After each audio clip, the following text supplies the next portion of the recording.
नमस्कार दोस्तों, मैं हूं सुरेश वाधवा।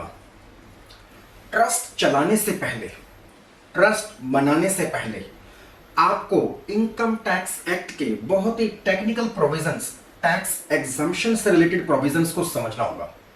आप अपना ट्रस्ट सस्टेनेबल बेसिस पर तभी चला सकते हैं जब साल दर साल इनकम टैक्स डिपार्टमेंट आपके एनजीओ को टैक्स एग्जम्पशंस देगा। अगर किसी भी साल इनकम टैक्स डिपार्टमेंट ने आपके एनजीओ से सेक्शन 11, 12 या सेक्शन 10 क्लॉज 23C की टैक्स एग्जम्पशन को देने से मना कर दिया, किसी भी टेक्निकल कारण से, कारण कई हो सकते हैं, उन कई कारणों को ही डिस्कस करने के लिए, आपको बताने के लिए मैं ये वीडियो रिकॉर्ड कर रहा हूं, क्योंकि आप तो ये कारण जानते तक नहीं हैं।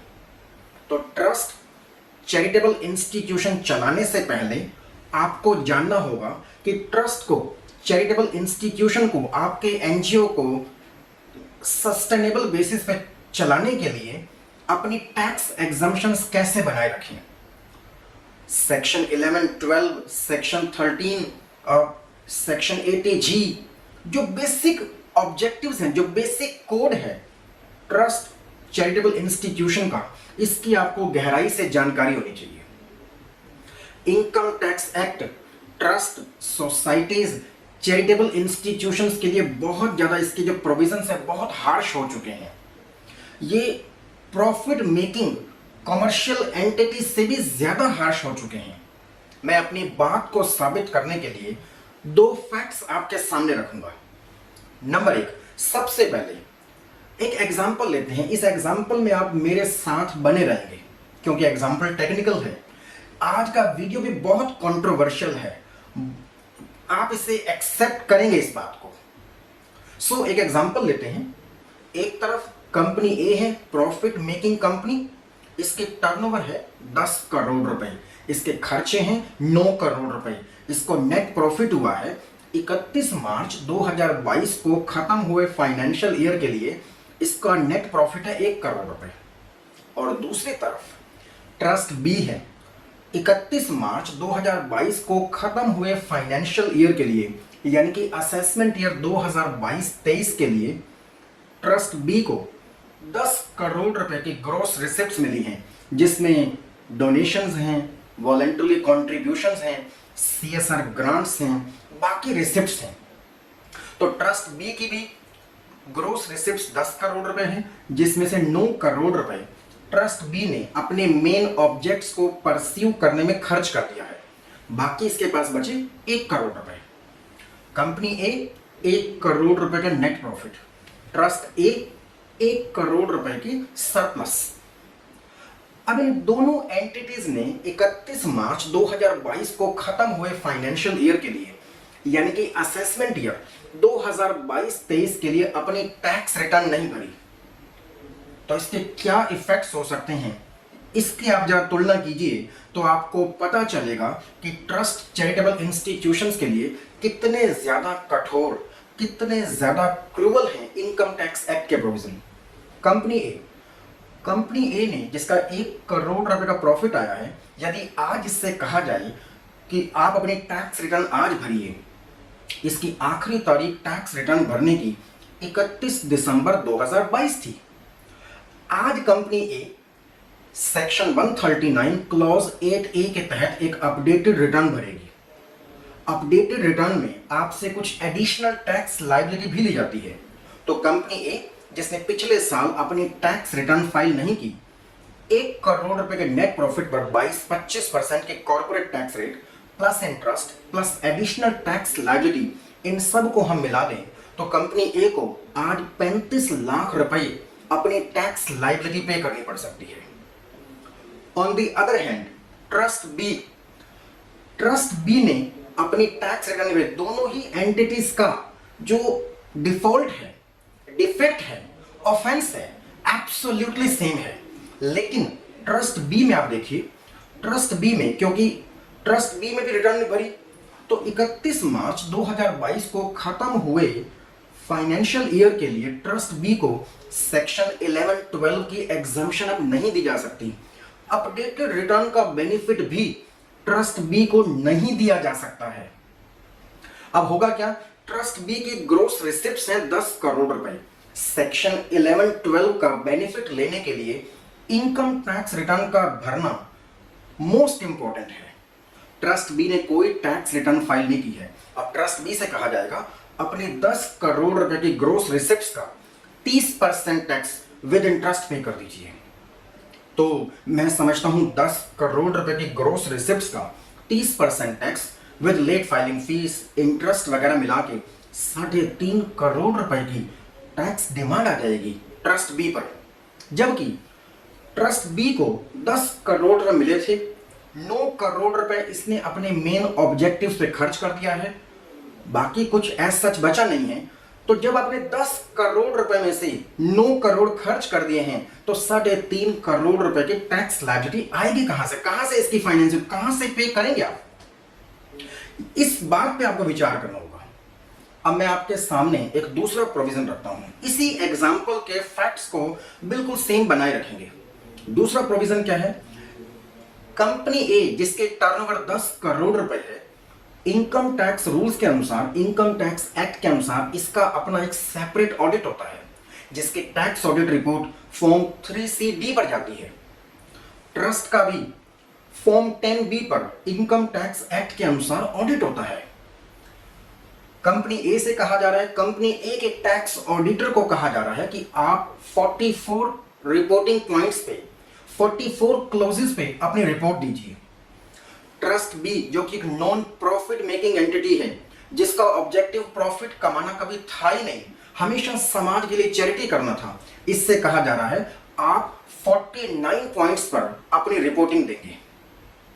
तो इन दो एग्जाम्पल से मैंने साबित किया है कि किस प्रकार से ट्रस्ट और चैरिटेबल इंस्टीट्यूशंस की जो टैक्स ऑब्लिगेशंस हैं वो कमर्शियल कंपनियों की तुलना में ज्यादा कठोर, ज्यादा क्रूअल, ज्यादा हार्श हैं। अब आपको करना क्या है? अगर किसी भी साल इनकम टैक्स डिपार्टमेंट ने आपको टैक्स एग्जम्पशन देने से मना कर दिया तो आपके एनजीओ पर लाखों करोड़ों रुपए की टैक्स लायबिलिटी आ जाएगी। एक टैक्स लायबिलिटी के चंगुल में ही फंस के रह जाएगा आपका एनजीओ। इससे बचना कैसे है? क्या वो 3 कारण हैं जिससे आपको इंश्योर करना है? सबसे पहले इन 3 कारणों को आपको जानना है, इन 3 कारणों का ध्यान रखना है। इन 3 कारणों का जब आप ध्यान रखेंगे तभी आप अपने एनजीओ में, चैरिटेबल इंस्टीट्यूशन में टैक्स एग्जम्पशन बनाए रख सकते हैं। क्या है 3 कारण? इन 3 कारणों का अगर आप ध्यान रख लें तो आपको इनकम टैक्स डिपार्टमेंट से, सीपीसी बेंगलोर से, जो आजकल हर दूसरे तीसरे एनजीओ को लाखों रुपए का टैक्स डिमांड का नोटिस आया है, वो आपको नहीं आएगा। कारण क्या है? कारण नंबर 1, सबसे पहला कारण, आपके एनजीओ ने गलत फॉर्म पे अपनी आईटीआर फाइल की है, या आपके एनजीओ ने for a specific assessment year tax return file ही नहीं की है। तो दोस्तों, जब एक एनजीओ अपने यहां for a particular assessment year tax return file नहीं करेगा तो आपको सेक्शन 11-12 की एग्जम्पशन नहीं दी जा सकती। एज ए रिजल्ट आपके ग्रोस रिसिप्ट्स पर 30% सीधे सीधे टैक्स मांग लिया जाएगा विद इंटरेस्ट। तो प्लीज मेक श्योर आप अपने एनजीओ में हर साल समय रहते अपनी टैक्स रिटर्न फाइल करें। अपने एनजीओ की एक साइंटिफिक टैक्स रिटर्न फाइल करें, मैं उस पर भी आऊंगा। दूसरा कारण क्या है? ट्रस्ट चैरिटेबल इंस्टीट्यूशंस को टैक्स एग्जम्पशंस डिनाई करने का। दूसरा कारण है आपके ऑडिटर के द्वारा सही समय पर ट्रस्ट की टैक्स ऑडिट रिपोर्ट अपलोड नहीं की गई। कारण कुछ भी रहे, यदि आपके ऑडिटर ने फॉर्म नंबर 10B पर आपके ट्रस्ट का ऑडिट करके उसकी ऑडिट रिपोर्ट अपने प्रोफाइल से इनकम टैक्स डिपार्टमेंट की वेबसाइट पर अगर अपलोड नहीं की, तो ऐसे में भी income tax department for that particular assessment year आपको सेक्शन 11-12 या सेक्शन 10 क्लॉज 23C का बेनिफिट नहीं देने वाला है। तीसरा कारण यह है, एक आपको अनाप शनाप रिटर्न भरने से बचना है। सभी प्रकार के ट्रस्ट चैरिटेबल इंस्टीट्यूशंस अपनी टैक्स रिटर्न फाइल करते हैं फॉर्म ITR 7 पे। फॉर्म ITR 7 इनकम टैक्स में जितने भी 5, 7, 10 ITR के फॉर्म्स हैं, इनमें से the most comprehensive, the most tedious, the most boring the most technical form अगर इनकम टैक्स लॉ में कोई है तो वो फॉर्म ITR 7 है। आपको एक एरर फ्री, एक साइंटिफिक टैक्स रिटर्न फाइल करनी है। जरा सा भी अगर डेटा का मिसमैचिंग है, आपके ऑडिटर की ऑडिट रिपोर्ट कुछ कह रही है, ITR के क्लॉजेस कुछ और कह रहे हैं, इन दोनों में अगर कोई भी मिसमैच है तो उस मिसमैच का खामियाजा ये है कि आपको एक पर्टिकुलर कंपोनेंट पे टैक्स एग्जम्पशन नहीं दी जाएगी and that leads to tax demand. मैं एक बात आपको और भी आज यहां एक्सेप्ट करना चाहूंगा कि ITR 7 ट्रस्ट चैरिटेबल इंस्टीट्यूशन का टैक्सेशन ये अपने आप में एक बहुत बड़ा डोमेन है, अपने आप में टैक्स प्रैक्टिस का एक अलग अलग दुनिया है। ये एक, मैं मानता हूं 70% tax consultants trust charitable institutions के टैक्स कंप्लायंसेस की प्रैक्टिस ही नहीं करते। तो ऐसे में सवाल उठता है, और आपको बहुत ज्यादा इन टेक्निकलिटीज का मैं नहीं समझता कि आपके टैक्स कंसल्टेंट से भी ज्यादा आपके पास जानकारी होगी इस प्रकार की बेसिक, इस प्रकार की न्यूएंसेस की, इस प्रकार की टेक्निकल निटी-ग्रिटीज की। तो एज ए रिजल्ट स्वाभाविक है जो टैक्स रिटर्न भरी जाएगी वो गलतियों से भरी हुई रिटर्न होगी। It will be return of मिसमैचेस।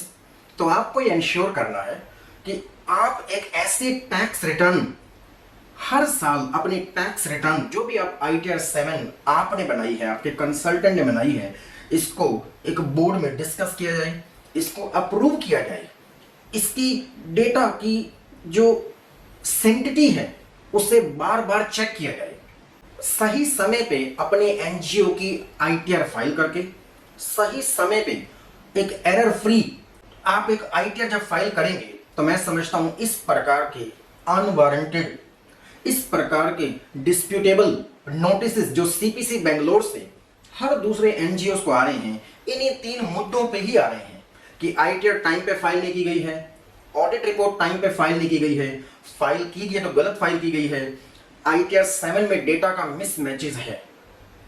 Law इतना क्लियर है, यदि आप इस टैक्स डिमांड को लड़ते लड़ते नेक्स्ट एपेलेट लेवल पे भी जाएंगे तो वहां कुछ नहीं होने वाला है। कारण उसका एक कि कानून में ही साफ साफ लिखा है कि जिस साल आप टैक्स रिटर्न फाइल नहीं करेंगे आपको सेक्शन 11-12, सेक्शन 10 क्लॉज 23C की एग्जम्पशन नहीं दी जा सकती। तो इन बारीकियों को NGO चलाने से पहले, NGO बनाने से पहले आपको समझना होगा, तभी आप टैक्स एग्जम्पशंस के साथ साथ चलते चलते अपना NGO चला सकते हैं। नहीं तो NGOs पर लाखों करोड़ों रुपए की टैक्स डिमांड्स का गिरना एकदम तय है। तो मैं समझता हूं इन चुनौतियों को, इन चैलेंजेस को, इन टेक्निकल पॉइंट्स को अगर आपको पता होगा तो आप ये गलती नहीं होने देंगे। यही इस वीडियो का ऑब्जेक्टिव था। और आपके कुछ और सवाल हों तो मुझे ज़रूर लिखें, मुझे बहुत खुशी होगी। इसी के साथ thank you so much. Thank you.